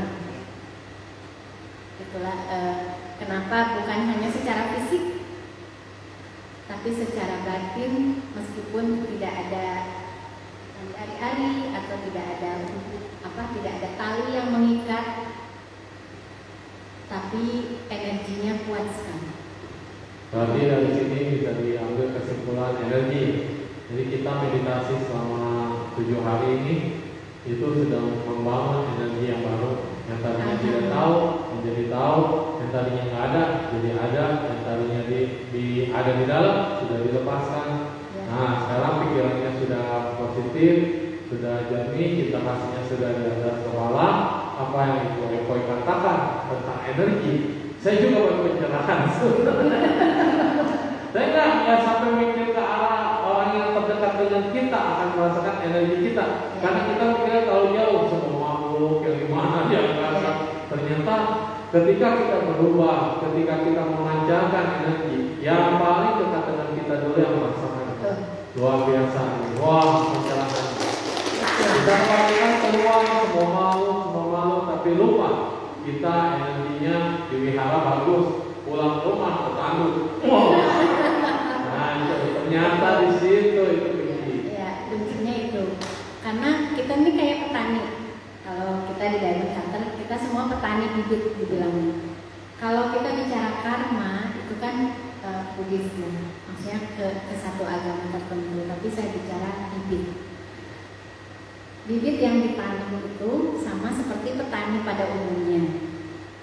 Bibitnya kecil, kayak bibit semangka kecil, tapi buahnya besar. Terus kalau kita mau semangka, ya harus tanam bibit semangka, jangan tanam bibit tomat, gitu ya. Lalu apakah bisa tanam bibit di sini, di lantai ini? Nggak bisa. Kita harus cari lahan subur. Nah, ini subur. Lahan subur. Lahan subur itu apa aja sih? Pertama, orang yang sangat membutuhkan juga. Kalau kita mau tanam bibit uang, kita cari orang lain yang butuh uang. Orang yang sangat membutuhkan.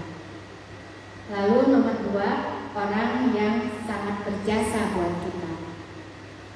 Pasangan, anak, yang berjasa itu orang-orang terdekat.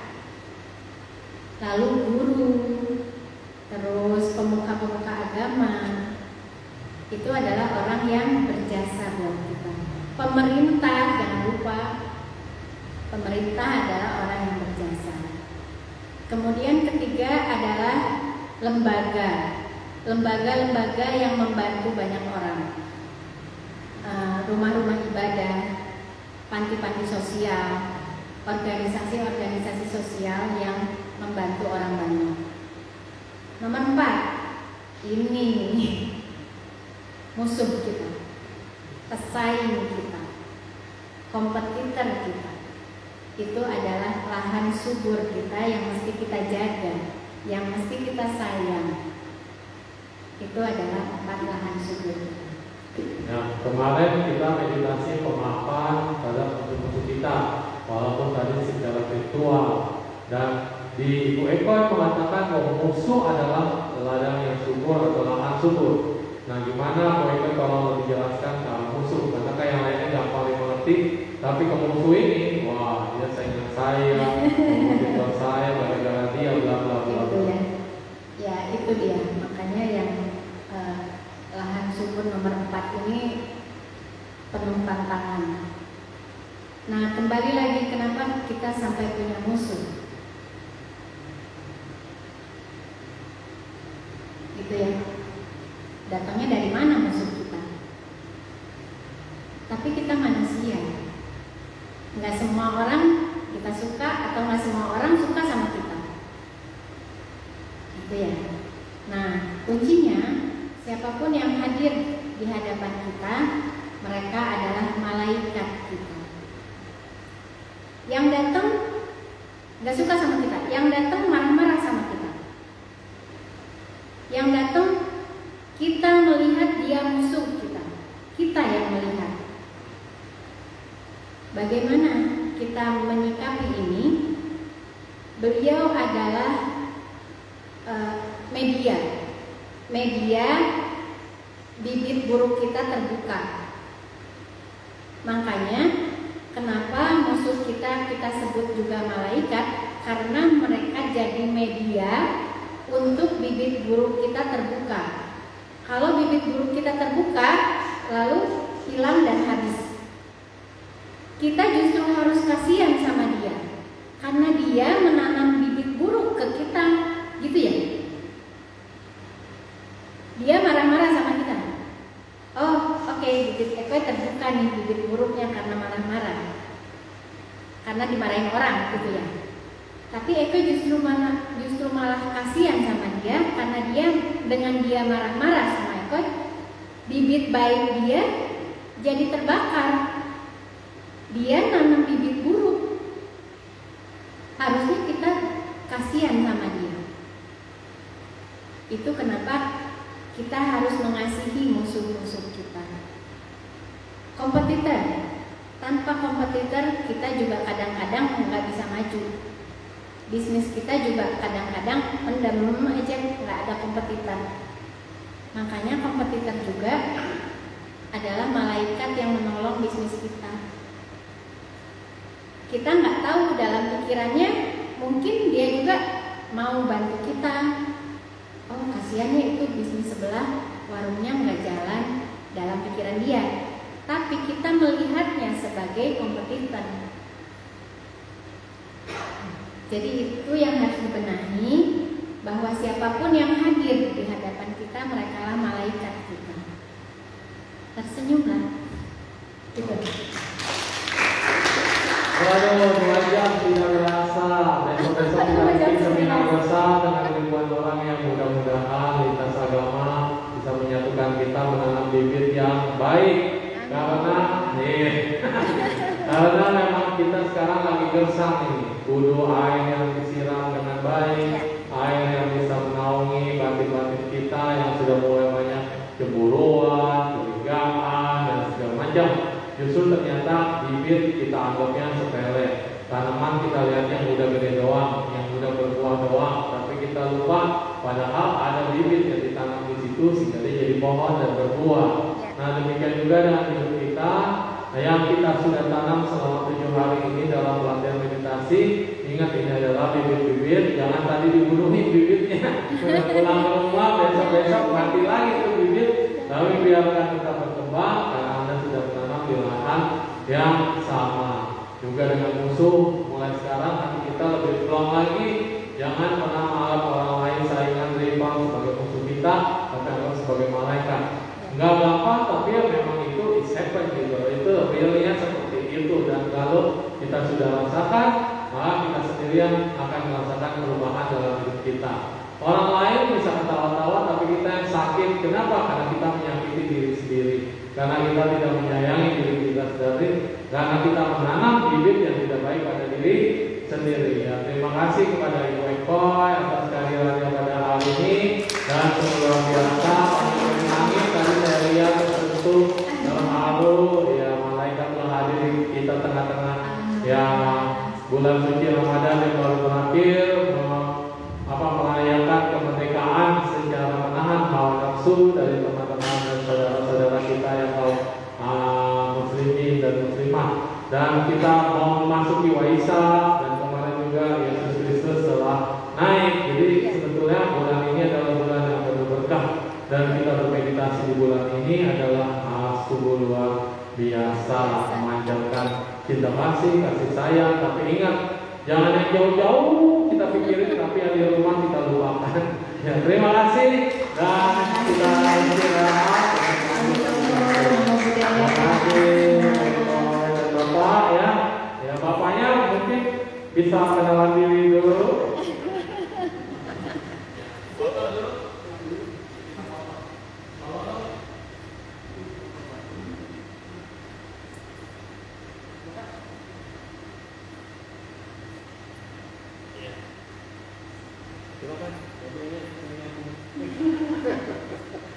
Jiwa aja ya, lanjut.